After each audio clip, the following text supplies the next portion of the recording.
കുഞ്ഞായിരിക്കുമ്പോൾ നമ്മളെല്ലാവരും നമ്മുടെ അച്ഛൻ്റെയും അമ്മയുടെയും കൈ പിടിച്ചിട്ട് അച്ഛനും അമ്മയ്ക്കും ഇഷ്ടമുള്ള സാധനങ്ങളെല്ലാം ഞാൻ വലുതാകുമ്പോൾ വാങ്ങിച്ചു തരാമെന്ന് പറയും. വലുതായി കഴിയുമ്പോഴോ അവർ നമ്മളെ കല്യാണം കഴിപ്പിച്ച് വിടും. കല്യാണം കഴിപ്പിച്ച് വിട്ട് കഴിഞ്ഞാലോ നമുക്ക് നമ്മുടെ ഹസ്ബൻഡിൻ്റെ മുന്നിൽ ചെന്ന് നിന്ന് കൈ നീട്ടണം, 1 രൂപയെങ്കിലും വേണമെങ്കിൽ.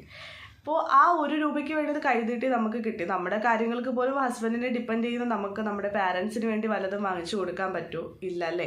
സ്വന്തമായിട്ട് അധ്വാനിച്ചാൽ മാത്രമേ അതിന് പറ്റുള്ളൂ. അധ്വാനിക്കേണ്ട മനസ്സുണ്ട്, പക്ഷെ ജോലിക്ക് പോകാനായി പറ്റുന്നില്ല. എന്തുകൊണ്ടാണ് പറ്റാത്തത്? കുട്ടികളെയും ഫാമിലിയൊക്കെ ഇട്ടിട്ട് എങ്ങനെയാണ് പുറത്തു പോയൊരു ജോലി ചെയ്യുന്നത്? വീട്ടിലിരുന്നു കൊണ്ട് തന്നെ സമ്പാദിക്കാം. അതിന് നിങ്ങൾ റെഡിയാണോ? വീട്ടിലിരുന്നു കൊണ്ട് സമ്പാദിച്ച് നമ്മൾ ചെറുതിൽ നമ്മുടെ അച്ഛനും അമ്മയോടും പറഞ്ഞതുപോലെ നിങ്ങളുടെ കുഞ്ഞു കുഞ്ഞു ആഗ്രഹങ്ങളും അവർക്ക് വേണ്ട 1 രൂപയെങ്കിൽ 1 രൂപ നമ്മുടെ കയ്യിൽ നിന്ന് എടുത്ത് കൊടുക്കാൻ നമുക്ക് പറ്റും.